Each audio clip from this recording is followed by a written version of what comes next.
That's How you feeling, awesome. man? I'm doing great. Hey, man, thank you so much for having me on. Of It's course, an man. honor. It's really an honor.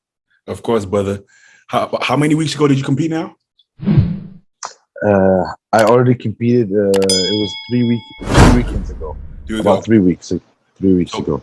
so right now you're rebounding, right?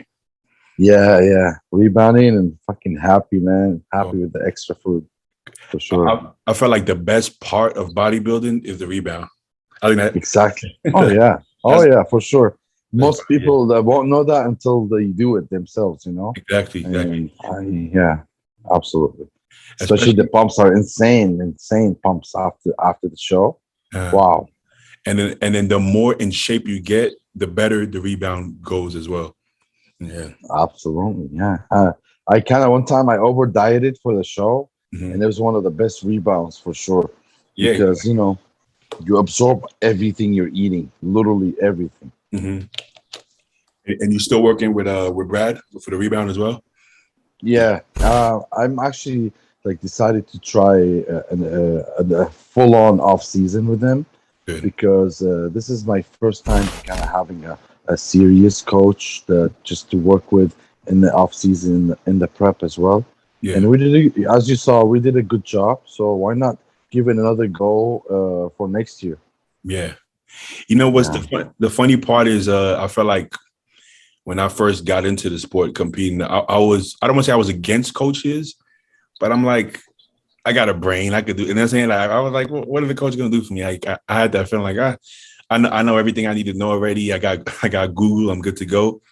But man, having a coach is gonna it always completely changes your path. I feel like if I would have got a coach earlier, I would be way further along because all the trial and error that I went through.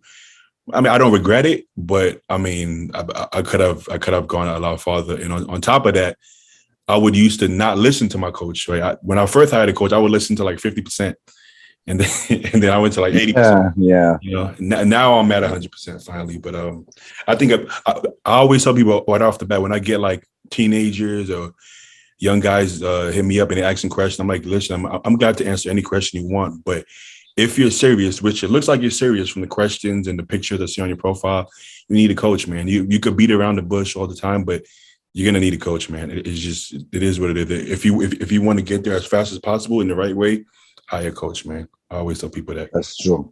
Yeah. That's very true. Me personally, I was with the mentality that I wanted to learn the fundamentals about nutrition and training and the gear and all what comes in between, Yeah. before I hired a coach because I wanted to have an extensive background first and Mhm. I can see what I can do with the basics, just the basics. People underestimate just the basic stuff and how well it could work if you can just like consistently do the basics, Exactly. until I kind of finally hit a fucking wall last year, Mhm. and I was like, man, you know what? I know, I know a lot, but let me start thinking of something outside the box, and let me go ahead and find someone to I look up to first and foremost, and see how they can help me from a professional perspective, Exactly. and it worked out awesome. I worked with Brad for 4 months, Mhm. and then we did a show, and we did good. And now we're working towards an off season Mhm. until next year at the USA's. Good. You Uh, know, I like that idea. So you Mhm. automatically qualified, right? For next year's, right? No, no, baby. Guess what I did? I did a show after the USA's, Oh and yeah. I won. I won my class, but I fell really short on the overall there. Uh, Yeah, but I did qualify. I got my qualification already in the back. I forgot you did the LA championships. Yeah. Oh yeah, so for either or, yeah, it doesn't matter. You qualify anyway. But what place did you get at the USA's? Can you hear me? Hello? Seventh place. Okay. Yeah, I think seventh. top 10 used to qualify, but this year they said since COVID they changed the rules a little bit. So I'm not sure. I'm not sure what's the Yeah, qualification, but I guess it doesn't matter either way. Don't matter either way. So yeah. So just to be clear, mhm. just to be clear, I'm sorry there.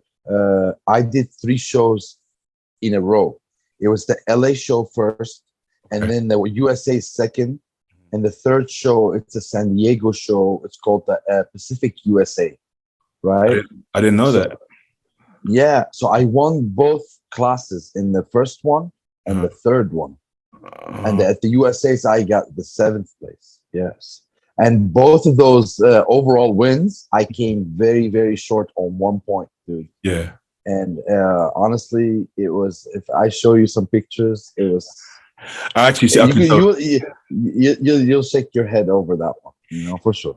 you know what's funny? It's funny you said that because literally right before I got on with you, I was on Instagram and I seen your posts. And then I clicked that guy's picture. No offense to the guy. I'm sure he's a nice guy. And I was looking, I'm like, I don't know how he won that one. But listen, end of the day, I always say so that's why you'll never hear, if you ask me, are you gonna win? You don't really hear me say I'm gonna win. I'm gonna say I'm gonna bring a package that's a championship worthy. But you're not in control at the end of the day who wins. All you can control is the physique you bring. If they say you're second, then you're second. It is what it is, right? But end of the Oh day, yeah. we're gonna bring physiques that are undeniable, and then we're gonna get rewarded eventually, right? Oh yeah. It is Oh what yeah. it is. But yeah, Oh I yeah. mean, Oh yeah. I've seen But in his defense, you got good legs. because I'm someone like who is really fair. Mm-hmm. This dude who won the overall Mm-hmm. got his pro card the following weekend at the USA's winning the middleweight class out of a lot of guys and a lot of good guys. Oh, And he was really competitive in the overall as well, but he didn't get the Mr. USA title. The heavyweight winner won the overall, but he was up there, man. He was wow. fighting between the light heavy, the heavy, and the middleweight. Well, that says a lot for you as well. They really like his physique. Then was he like more shredded in person or something? Did he look more impressive in person? To be honest, I Mhm. think from what I understood, he just has better muscle maturity.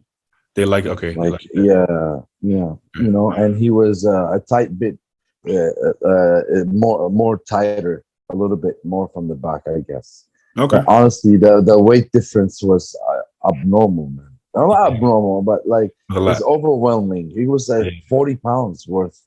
I was 215, Uh-huh. almost 215, and he was like 175, 170.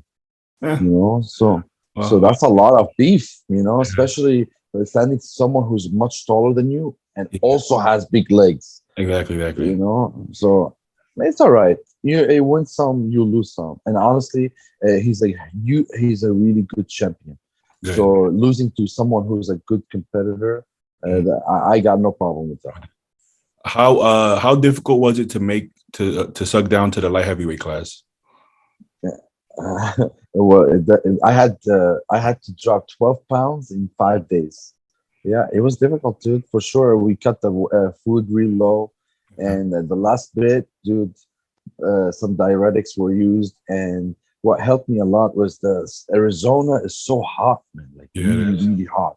It was Yeah. like 110, 120 almost. So Mhm. I sat in the car for about 40 minutes without turning any AC on. So Dude, I melted like 4 or 5 pounds, uh-huh. and I made weight by point 0.1.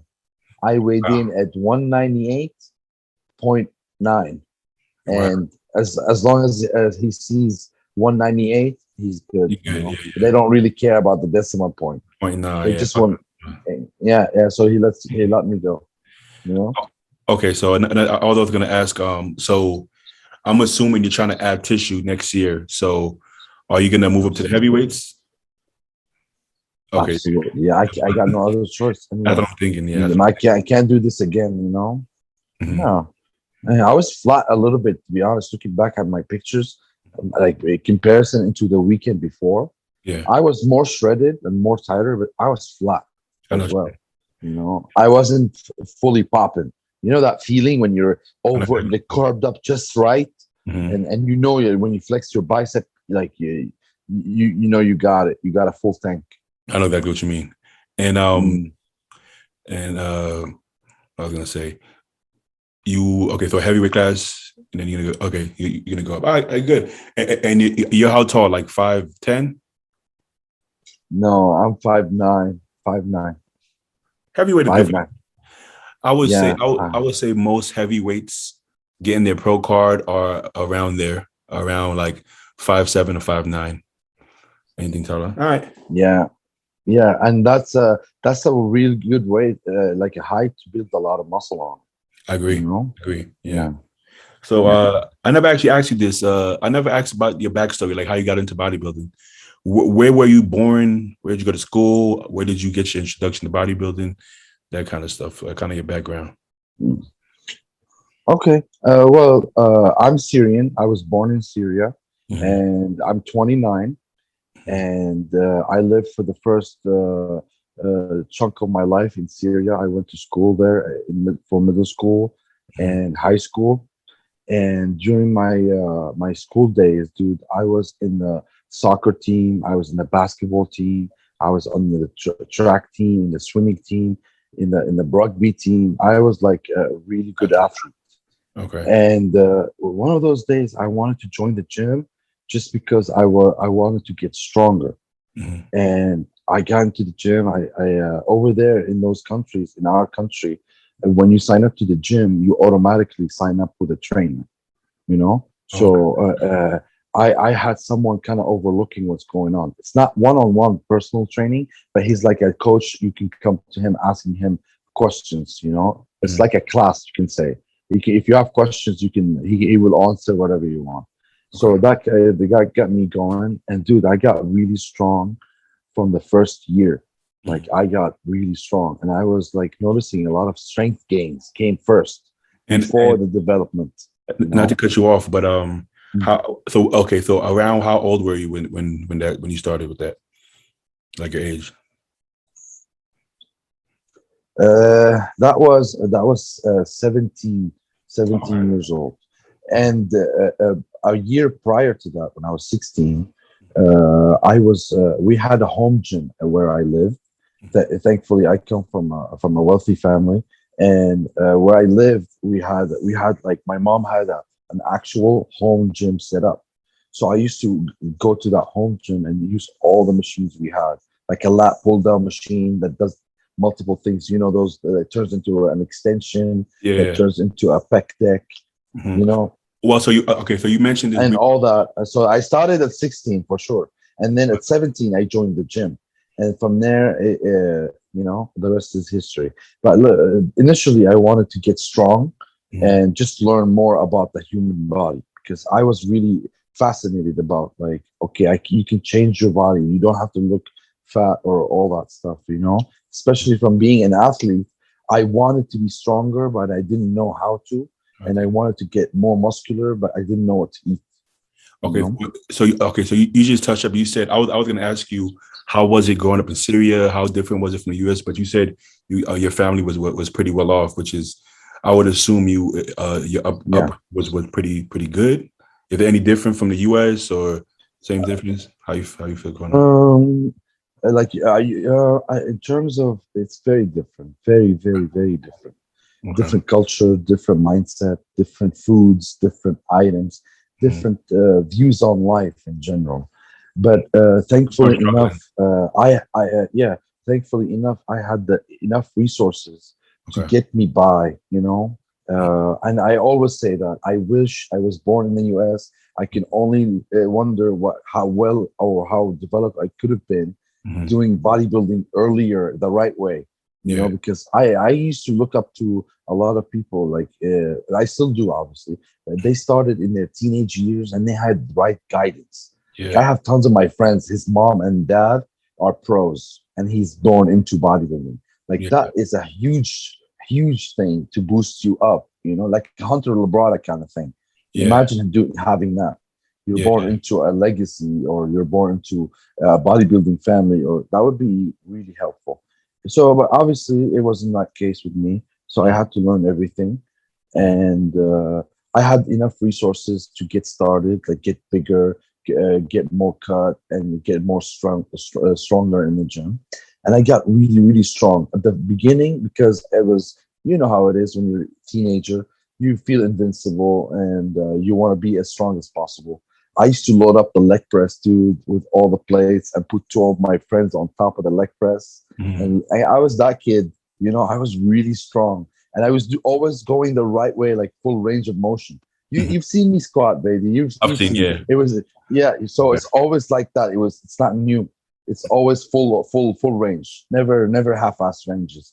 And I was really really really strong. I was also with a lot of body fat. You know, I wasn't lean at the time. I was just trying to get bigger and stronger. But It's I kind of, did it the raw way, the bad way. You know. yeah, it's like there's like a fine balance in between that. Sometimes I get guys really young with no muscle, you know, and they're like, oh, I want to cut because I have some fat here. And I'm like, yeah, but you have no muscle. So if you cut, there's nothing there. So it's like this in the beginning when you have no muscle, you need to gain weight. So you might gain some fat, but you need to gain weight. And then you get to a point where you have so much some muscle, you can stay a little bit leaner, you know, and kind of like if you look at every bodybuilder, at some point they put on a little bit of fat when they were younger. Not now. Like you don't want to get fat when you're trying to get your pro card, right? But Yeah, exactly. That's right. in the beginning, Yes, I everybody gets mean, so fat. So I wanted to touch base on. So you also said something earlier. So speaking on like the cultural differences, right? When you got into bodybuilding, is bodybuilding popular in Syria? Is it like frowned upon? You know, do people understand it? not at all, dude. Not at all. I can't tell you how many times I was made fun of or looked at very differently or all that. Sports in general, forget bodybuilding. Sports in general, if it's not soccer, Yeah. it doesn't exist in those countries. You know, they don't give two flying fucks about that shit. You Mhm. know, nowadays it's a lot different. But back when I was coming up, it was totally weird to kind of go to the gym, or Uh, it's totally weird to watch what you eat, or uh, it's totally weird to take supplements. I remember when I was in early in high school, like in the ninth grade, I mhm. used to take those amino tablets. Remember them? Like this Uh, fucking big amino tablets. I remember. Uh, very, very big optimal nutrition. Remember? Yeah, yeah. Yeah, Oh, I used to eat my breakfast and swallow 10 of those mhm. because each one of them was 1 gram of aminos. Yeah, yeah. And so I needed 10 grams, right? And I remember like people would look at me swallowing pills. Now I Yeah. didn't make it any better, to be honest, Mhm. but they thought I was doing drugs or some shit. They never understood why you would miss like going to the lounge and smoking some hookah versus staying in the gym and training and all that. It was totally the underdog kind of thing, looked at very differently. Definitely. Yes. And Mhm. how about like your family or parents? And or also is Syria a predominantly Muslim country, Christian, or what? What's the? There's a lot of Christians, but it's mainly a Muslim country. So Muslim rules, the Muslim law, Yeah. is within the government law. And You then know. your parents were Muslim as well. Yes, I'm not a Muslim Mhm. personally. Yeah. I'm a spiritual person. I'm not a religious person at all. Same here. And but I was born into a Muslim family. Mhm. Yeah, my mom and dad are Muslims, and but everyone to each their own. I'm Yeah. not, you know. So Yeah. you might not you might not know this. Most people probably don't know this, but my parents are Muslim as well. So my parents are from Oh, Ghana. I grew up a Muslim same way, and they definitely don't understand the bodybuilding. oh, dude. Mm. It's not a It was thing. stepping on stage with a little Mm. bikini. Come on now. That is like Yeah. one of the biggest things. Let me tell you, that's a funny story. I believe like when I started posting, I remember. Do you ever remember the first picture you posted with you and on the posing trunks? For Oh, me, it was yeah. a big deal for me posting my very first picture Uh, with me in my posing trunks, and that's it, and yeah. showing all my body, right? Uh, I remember when I did that, like 21. My mhm. mom thought I was gay or something. Oh, for sure. You Yeah. know, I was like, no, mom, this is a sport, and and let me show you, we have champions before me, and Yeah. that and that and that. You know, So it's looked at really weird, really, really Literally, weird. so literally, I had to block my mom off Instagram because she kept like, I'm serious. I don't think she knows I blocked her. She probably just thinks my page is down. She was like, oh, you know, you're in underwear. This is not good. This is Mhm. around. And I was like, oh, I can't take that. I ended up blocking her. So this day, she goes on my YouTube. She shows me love on my YouTube, but every once in a while she'll say, hey, that you know that thumbnail you put up, you don't have any clothes on. That's not good. But now she's more calm about it. But in the beginning, they just don't they just don't understand it. And I get it. It's different. It's different. So It's different. It's different. It's different. I, I But don't I don't it sucked, man. It sucked. It sucked, man, not being understood for yeah. years and years and years. And honestly, Beatty, obviously you and I, we go to the same gym. Mm-hmm. The audience doesn't know that, but I'm Uh-huh. just making it known. Mm-hmm. So after the win at LA show, Mm-hmm. man, all my extended family started saying, "Hey, I'm proud of you. I'm Oh, really? posting my picture. Yeah, posting my picture and saying, oh, look at my cousin, look at my whatever." And I felt like, come on now, like you don't support someone just because their son gets some love. Yeah, yeah, yeah, yeah. And it feels weird. That's all. Uh-huh. But yeah, I mean, that's one of the main reasons. By the way, to continue what you asked me, after I joined the gym and started powerlifting, and after I started powerlifting, I got really strong at the age of 19. I squatted. The best squat was, I believe, 600 pounds Uh-huh. for 2 reps at 19 years old. That's pretty good weight. Yeah, I know. But I was a shitty bencher and I was a shitty deadlifter. But a squat, I can squat, man. But a deadlift, the most I've ever deadlifted was 5 plates. And Okay. that's not a big number right now. We all know that. Yeah. But it was decent. Bench press, I've benched 4 plates before for 2 shitty reps, and that's it. But I'm more, that after the age of 19, 20, I started looking into bodybuilding and I started preparing for my very first show, and I gave myself 3 years to prepare for my first show. From 20, which is I'm making my transition into bodybuilding, and I Mhm. competed for the first time at 23 as a bodybuilder. You know, Okay. and that's when I moved to England. At the a very In my late teens, I Mhm. moved to England, and I stayed there for about a couple of years, totally alone. I was in love with this very, very beautiful girl, Mhm. and she used to go to my high school, and we were girlfriend boyfriend in high school. And then she decided to go to England, so I was like, you know what, I'm going to England too, so let's do it. Yeah, and I really did. I packed up my shit and I left. Originally, I wanted to leave the country. I knew that Mhm. after high school, but I didn't know where. It was either England or France, because I had a brother. One of my brothers lives in France. So, because if it wasn't for this girl, I would have gone to France. But Mhm. because of her, I ended up going to England, Mhm. and it was a really good trip, even though like it wasn't the best outcome, but Mhm. it taught me a lot. Yeah. It taught me a lot, and I still did bodybuilding over there. Didn't miss a fucking workout, didn't miss a meal. I was training. So man, I'll tell you, British people, they fucking train hard. I Like heard I've been that. around, Heard. yeah, like all those guys from the podcast, like, and James and Ben and all the Nathan, Englishmen. yeah. Wow, Yeah. They're, seriously, dude, it's a thing for them. They it is. train really hard, and I was really happy to be a part of that because I used to lift with a group of guys. They're fucking animals, dude. Fucking animals in the gym. Mhm. Like I couldn't believe it, Yeah. and that pushed me to do better and better and better. But then at the age of 19, baby, I moved to the US. I broke up with this chick. We Mhm. ended things, and I was like, you know what? I have a choice to make. What am I gonna do in my life? And then I said, I wanted. This is my passion. I want to follow it. I want to be a bodybuilder. And where's the place to be as a bodybuilder? I was like, Southern California. You got to go to California, right? Yeah. Yeah. Yeah. And luckily for me, I have an uncle and an aunt that live here, Yeah. right? Mhm. So I literally packed up my stuff.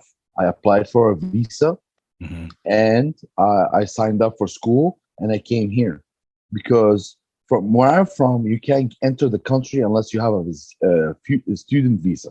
You Okay. know, at the time, they were Yeah. not giving tourist visas; they're only giving out student visas. You Uh-huh. know, Yeah. You had to find so out. I had to exactly. So I had to sign up for school and come over here, which I did, and Mm-hmm. this is how I entered the U.S. I came here to 2011. I Mm-hmm. was 19 years old, and I stayed with my uncle for a couple of weeks. And then I remember I joined the Gold's Gym. Mm-hmm. Gold's Gym that was on Santa Monica, I believe, or north of Hollywood, one or the other. Oh no, if I Yeah, know that one, yeah. Mm-hmm. yeah. I signed up the first day. I was in the I right away to the fucking gym. And Same that's the thing. first thing I did. Yeah, it Same was thing. amazing. You got to do that. First time I've been to Ghost Gym, man. It gave me the chills. Oh my It God. was amazing. I It was remember amazing. I was so fucking excited. I kept filming shit. And, oh my God. It's crazy because like you go up watching this and then next thing you know, it's just like everyday life, right? At some point, it's like this is what we do now, you know what I'm saying? And then and to the point where you start getting cool with the guys, that's the best part. But I remember when Dexter finally like knew who I was, and then he went and followed me. I'm Mm. like, oh shit, Dexter followed me. I'm like, oh shit. And I'm seeing him and he talking about my sneakers and stuff. I'm like, oh, this is. And you got to sit there for a while and take it in. Like this is crazy. You know what I'm saying? I see you. Same thing with Jay Cutler. You and Jay talk and stuff, and it becomes normal. That's Right? And it's crazy. It's like this is life now. This is like I'm doing what I always wanted to, man. And I always tell people, not even bodybuilding, it could be anything, right? If you want something bad and you obsess about it, you wake up thinking about it. You go to sleep watching bodybuilding videos. It's gonna happen. Even if you're not good at it, you could be shitty at it. You're gonna get good at it because if you obsess over something to this extent, whether it takes you 5 years, 10 years, 15 years, you're gonna get to a point where you're good at it or a lot better than where you started.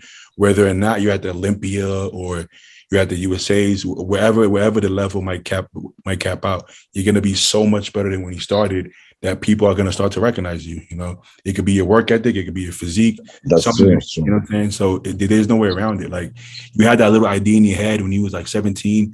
Everybody probably looked at you like, look at this skinny guy. You know?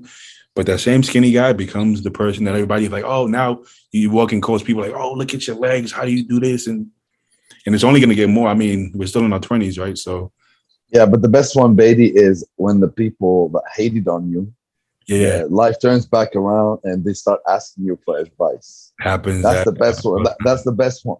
That's the best one. Happens all the time, man. After that, that's the best feeling, man. But I mean, what I try to do is just appreciate every moment. First of all, to be healthy enough to compete, you got to appreciate that.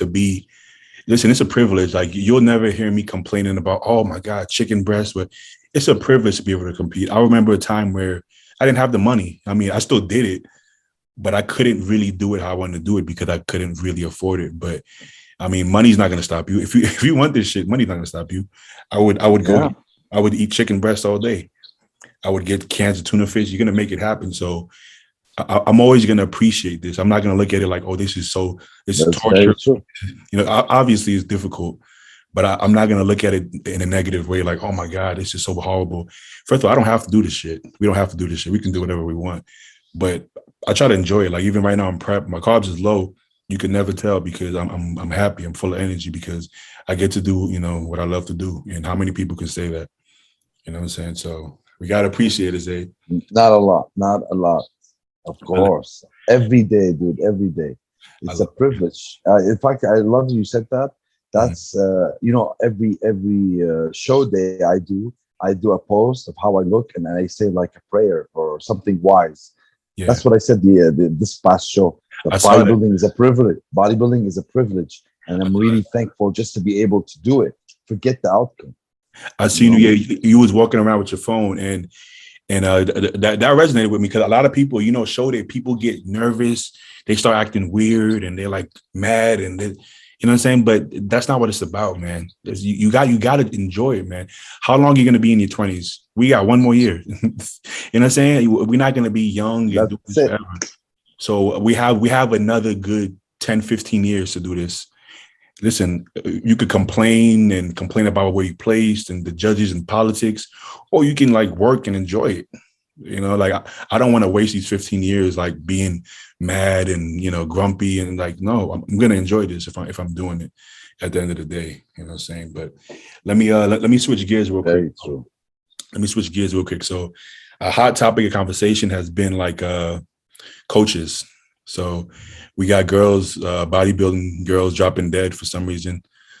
Maybe this has been happening the whole time. It's just now going public, but seems to have. Theo, on my channel, I don't mind calling names.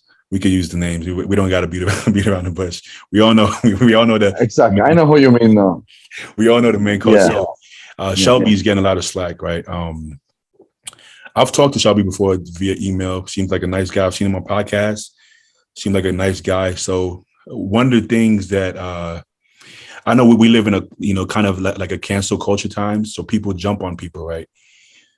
I don't like that people are making him seem like he's this evil genius who's trying to kill girls. Like he's not trying to kill anybody. Like he definitely made some mistakes, and I think he needs to change some of his ways. But I think people are being harsh. But at the end of the day, if it's one person, two people, when it starts to add up, yeah, then there's an issue. But how do you feel about the whole situation? Do you think that clients should take more responsibility, or you feel like it should be most responsibility on the coach, or what say you? Well, I'm gonna tell you my view on this as an athlete and as a coach, because I do coach people too. Thankfully. Diuretics, obviously, they're not a must, but they're definitely used in our sport, right? Sure. One of my really good friends, Travis Smith, he taught me something one day. He said, if you have fat cells, that means you have water. You can hold water. If you don't have fat cells, you can't hold water. So technically speaking, if you take that into heart, like if you come in really conditioned, you don't need the diuretics. You really don't. Mm-hmm. Because taking the diuretics out, you can always get leaner. You can always do a little more and get a little crisper. Even if you think you can't. So just, just doing that, getting truly in shape. And let me tell you, that's coming from a guy who always been criticized for his conditioning. I'm that guy, because my body, it took me a while to figure out my body, man. I started competing at 16, and then like it took me a while until this year I got really in good shape, finally. And it's taken me a couple of good tries, So getting truly shredded is very underestimated. You don't need diuretics, but they are used, and unfortunately, what can I say? Like I didn't see the protocol he used with the person we're speaking of, But I say sometimes the athlete and the coach are preparing for such a big show. The pressure rises, and because the pressure rises, it pushes you to do a little more. And then when you think you need a little more, you take a little more. So you must have a really trustworthy coach when you're taking diuretics, and you must understand it comes with a risk. And if you're saying yes to the coach, that means you want it as well. So I feel like there's 50-50 chance, Yeah. And I have some of my friends, bodybuilder friends, they take like everything except diuretics. Like he's up to take everything except diuretics. He would tell you, I will work like a horse, just diuretics, I don't want to do them, And they have been like, they kill people, dude. Diuretics are the most dangerous things we do. By far. And and I don't think Shelby is a bad coach. I think he's a fucking great coach. He got people in shape multiple times. I mean, you can't always get it right, I guess, right? But let's always not forget the person who was taking the diuretics also knew they were taking diuretics. It's like this, right? So because I'm an athlete and a coach, I think, same with you, I think we have a more unbiased look because we coach people too. So we know how difficult it can be to deal with different people. One of the girls that I was listening to, she was on an interview with MD. And then Ron actually challenged her, right? Because when she tells the story, she said she was 2 weeks out when she went to Shelby. And then she's telling him, I need to get sharp for the show. Listen, if you give a coach 2 weeks out, if you give a coach 2 weeks notice and they get you and you're not in shape, and he said, okay, I'm going to try. I mean, what do you expect? If you only give him 2 weeks, he's probably going to do something extreme, right? Because 2 weeks is not enough time. But then she's saying he should have said that, no, this is not possible. But that's up to the athlete. If you're going to the guy telling him, I want to be ready in 2 weeks, that's your choice. So I think you have to be accountable to say that if you know there's only 2 weeks, maybe you should do another show or not put that pressure on the coach and say, get me ready in 2 weeks. And then when something goes wrong, you're like, why did you do that? There has to be some responsibility, you know what I'm saying? And 2 weeks is too short. Come on. You shouldn't take the client on. You shouldn't take the client on, honestly. Exactly. Yeah, exactly. So from now on, he probably won't. But another thing is this, when we get into bodybuilding, we know the risks. Like we're not, like me and you, right? We know there's risk involved. We try to mitigate that, but we're not going to act like we don't know that there can be risk. If something happens, we're not going to be like, oh my God, I can't believe it. We're going to be like, damn, that's bad. Okay, now let's try to fix this, right? So I heard another guy, he was talking about Milos, and he's saying Milos gave me this and heart failure and this and that. Because you're talking about Mike Wheels, right? I saw that. And the way I look at it is this, people go to Milos because he's extreme with the insulin protocols.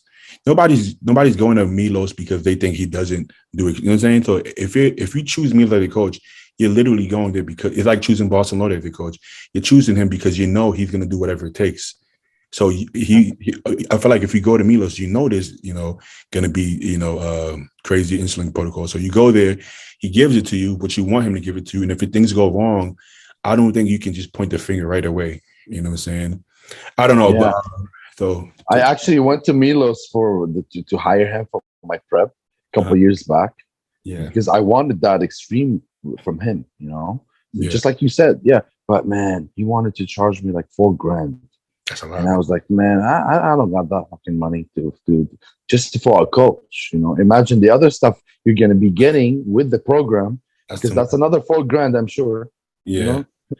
So I was telling him I wish I could do it, but I really can't afford that much.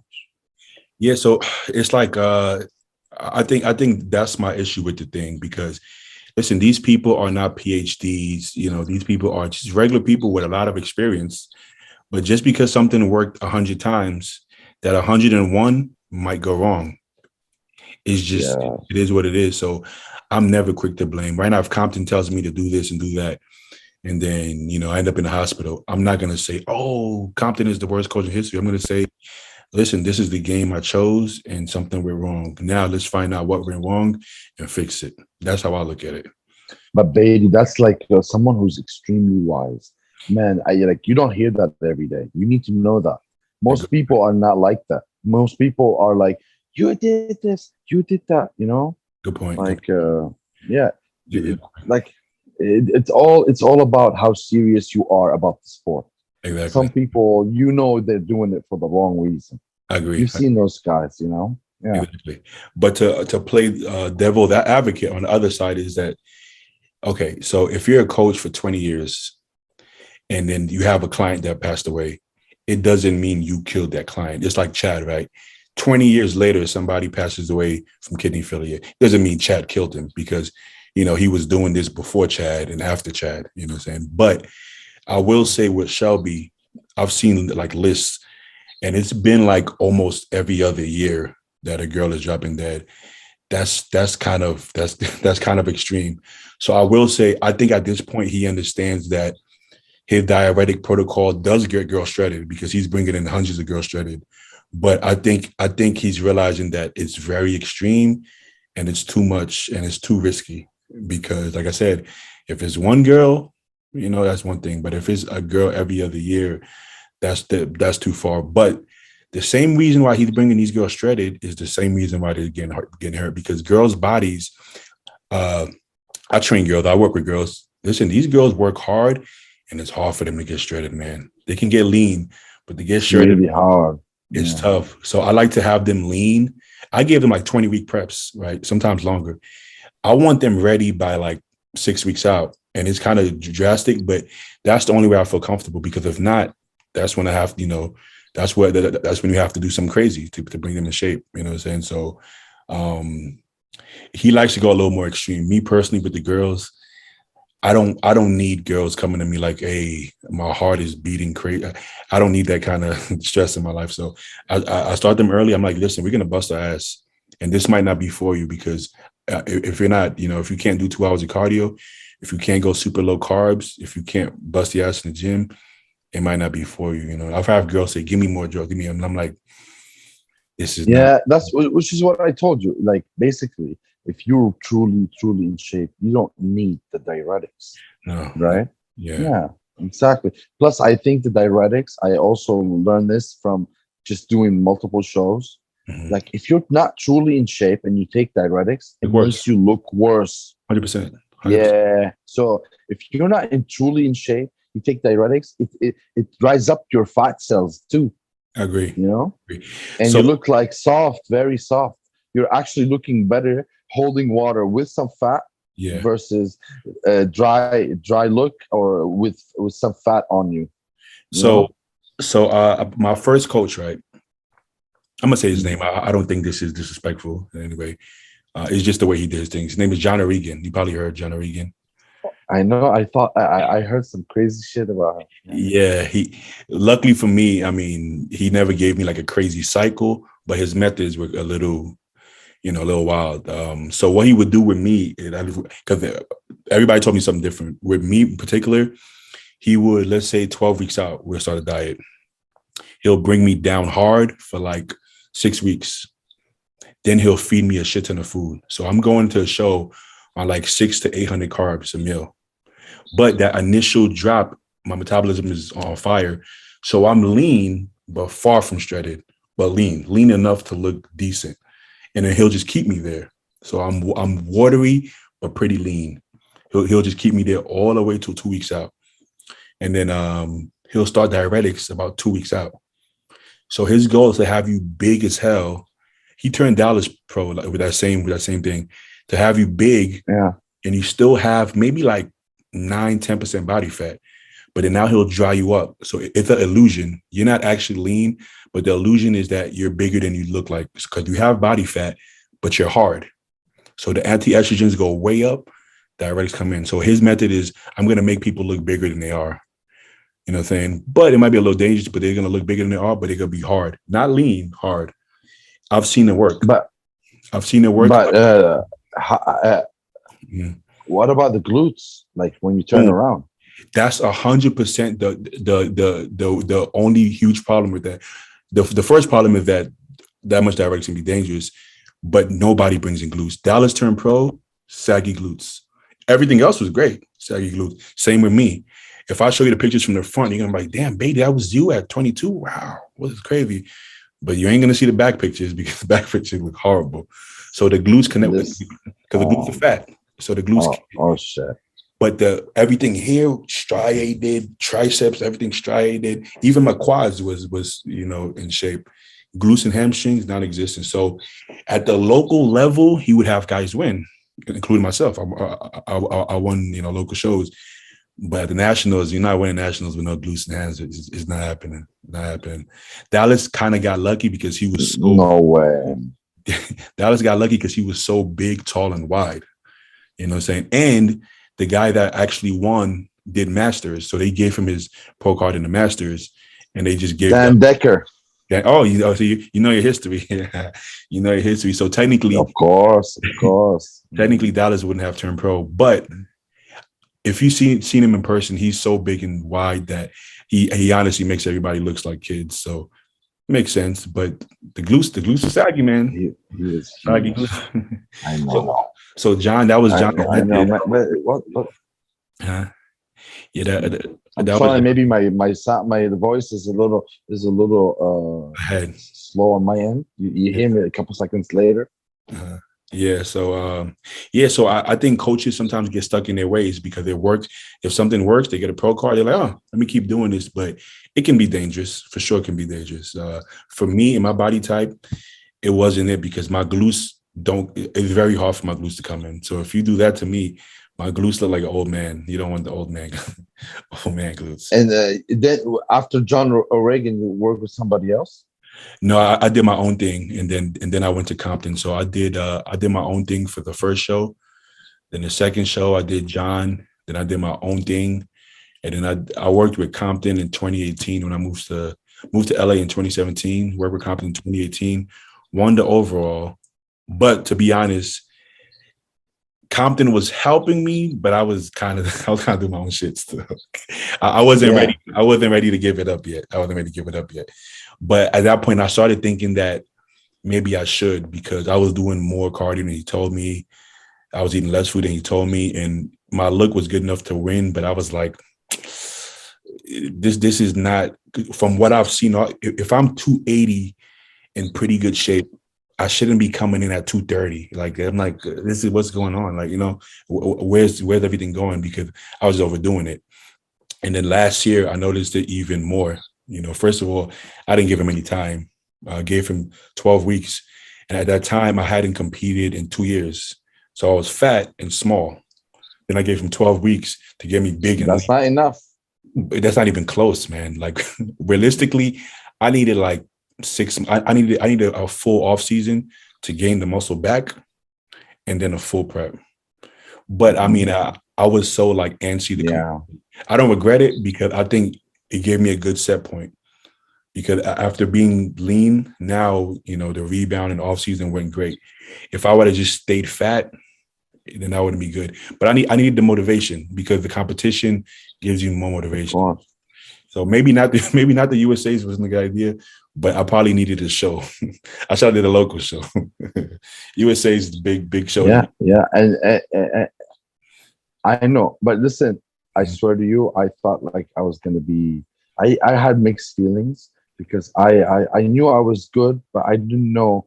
Hey, am I gonna be outside the top 15, top 20? Because there was a lot of guys, man, a lot of guys. It was Like, deep. really surprised, yeah. But I think, man, you'll be in the top call out. Why not? You're not missing nothing. You Yeah, just need fine tuning, brother. I really think you can turn that's it. pro within the next 2 years. Easy. Not That's the easy, goal. but it's doable for you. That's the goal, man. That's the goal. I think this year is gonna be like a really standout year, because everything seems to be going right. I did catch COVID, but it didn't set me back much. So everything's going right. I just hope the next, 14 weeks goes smooth, because if it does, the package is going to be good. The package is going to be good. I didn't fuck around in the off season. I did everything to the book. I followed everything, and it shows, man. I've never been this lean and this big. It's just my best look by far, and I feel good. Energy is still good. So, listen, just follow the plan, man. If it was in the past, I would have been like, oh, more cardio and this, and all doing all the stuff that I just didn't need to do. What I'm saying? And more drugs. Sometimes you feel worse and you look worse. Sometimes, it sounds crazy, but it is what it is. You start Oh adding yeah, the wrong stuff, it's just too much. Your body kind of just gets overwhelmed. You know what I'm saying? But so I want to ask you yeah. this That's question. very true. This is usually Mhm. like the first question I always get when I do a Q&A. So what would you say is your favorite cycle? Let's say favorite off season cycle. Favorite off-season cycle. All right. For me personally, I like obviously Cestanon is my base always. I don't like test E or test C. I like Cestanon. I love Cestanon, Yeah. EQ, and T-ball. T-ball, you change it up. I love you. Yes, and I like GH also in my off season. You know, Yeah. this year I'm trying to fuck with the insulin. So I have used insulin before, but I not in a correct protocol. Yeah. I just tried it a couple of times. That's it. But I would love to see a full-on effects of insulin. Because I know it's important in the off season to get like to that next level huge. Yeah. Yeah, and you can do it in a smart educational way, or educated way, I should say. Mhm. And but for the best cycle I've ever done, I think it's EQ for sure, Mhm. uh, T-ball, test, and GH. So it's funny. You bring up insulin. So when I first tried it, I did it with no coach's guidance. Right. It was mostly through what friends say and stuff I hear on podcasts. But that was back when the podcasts were like wannabes. Nowadays, you have actual pros and bodybuilders doing podcasts. Back then, it was more just people who thought they knew, but they didn't know. They didn't know. So I would hear like you need 100 Yeah, yeah. IU. You got to do 10 IUs every meal, and that's what I Wolf. did. I would do like loads of insulin, and I would get tired, sleepy, and fat. Honestly, that's all that would happen. So when I did it again with Compton in 2019, it was just pre-workout and post-workout, and it was a low dose. It wasn't anything. You wouldn't feel it. Like you wouldn't take it and be like, whoa, whoa. There was no feeling it. You felt it in the gym though. The pump was crazy, and I would keep the pump, most of the day. So doing less, but at the right times for me, pre and post Humalog worked the best. The all day thing for me, unless like honestly, but now I feel like at least for my clients, unless your resting blood sugar is running high, I don't have people do long acting or like all day. Just pre and post gets the job done, honestly. So that's kind of how I do it. And I get really good results from that. I didn't do it this year because I was just the amount of food was so crazy and I was so full and my hands were going numb. I didn't think it would be a good idea to try to get fuller or bigger, And I felt maxed out. I felt maxed out, honestly. Like for this year, I don't think gaining any more weight would have been wise. I think I think I where I need to be. I got up to Yes, I think it's a good tool to fuck with after you're pro. yeah, exactly for that next level, for that next level. But where I was at this offseason, I got up to about 305, and I had abs. I think that's good enough for my height as an amateur. I don't think I need to push it over that yet. You know what I'm saying? No, no way. Yeah. For my height, if I can't turn pro and for my aesthetics, because I have pretty good shape, if I can't turn pro from 250 in the 250s, then there's no point. You know what I'm saying? Like there should be no reason I can't get my pro card in the 250s. I shouldn't have to be in the 270s to turn pro, you know what I'm saying, like with my shape. So, you know what I'm saying? So there's no rush. Like after I turn pro, then yeah, then I need some more size. But that's the way I look at it. Like there's no reason for me to need to be 30 pounds heavier to get my pro card. That doesn't really, Yeah. I don't see One that. step up the ladder, bro. One step up the ladder. Yeah. Exactly. So no need to push it like that, man. But, I don't want to take up your whole night. I'm definitely gonna have you back on. I want to start doing more regular podcasts. I think I want to do like a weekly podcast, maybe with you and Jason, because Jason. I would love that. I would love that, man. Perfect. Jason is someone he's a good friend of mine, Uh, and I look up to him. He is awesome. He's really informative coach. A lot he's of really people smart. are coached by him. I think he's And underrated. yeah, yeah, Yeah, I think he's he underrated. is. He is. I think he's both underrated as a coach and a bodybuilder, actually. Mm. You know, He really is. He really is. And dude, the sky is the limit for him. It's just a matter of time until he turns pro. He turns pro. for sure. So thanks for Mm. coming on, Zaid. I'm gonna put your Instagram and your email. So anybody who wants coaching or training, you do training too, right? Yes, sir. Yes, sir. Yeah. Yeah. Well, thank you, Beatty. It's really an honor being here. And thanks again, brother. I appreciate the opportunity and looking forward to more, maybe with Jason and the boys, There we go. And we could do the Arnold predictions, Olympia predictions, all that good stuff. All that fun. Sure. Sure. Are you going to the Olympia this year? I'm trying to decide that now because I'll be like, I think I'll be like 4 weeks out from my first show. And I think I can manage that because the first show is a local show. I'm not gonna feel any like pressure. I think I could bring my meals and make that work. I just don't want to compete around the national. I don't want to go anywhere around the nationals. But I think so, man. I think it's gonna motivate me. I think it's gonna motivate me. It will. It will for sure. And I've never What's better than Olympia to get you fired up, nothing, man. So right? Yeah, but you got to be careful about catching any shit, I don't want. because there will be a lot of people. Yeah, from what I heard last year, everybody got it, man. Everybody got it. Everybody Dude, got sick. I know, it's crazy. It was last year. It was a ton of people getting it just from that weekend. You going? You going this year? Yes, absolutely. Yeah, I like it. I'm a big fan of the sport, man. I feel like if you don't really go to the Olympia, you're not really a good fan. I You agree. know? Yeah, because it's where the where it really where the real shit happens. You know, where I'm it all goes down. fuck it. Yeah, I'm going. I'm going, man. I gotta go, man. I've never been, bro. I'm 28. I've never been to the Olympia. I've been following this sport forever, man. I gotta go. I gotta go, man. I'll you see you have there. to go. I'll see you there, I, bro. I just got one question for you. Uh-huh. Let me ask you: do you think they wrote Big Grammy's real name on the sandow, or they typed in Big Grammy? Because they now write all the champions' names on the sandow. I, I So I think they might have wrote Big Grammy. Maybe. because it's a long ass name, like this big. There's a chance that they might have wrote Big Grammy. They might have. Yeah, I know. We'll see. All right, Isaac, brother. Thanks again. Have a good night, and thank you so much for the opportunity. And hope to get on here real soon. I appreciate that, brother. I'll see you next time, brother. Likewise, bro. Good night.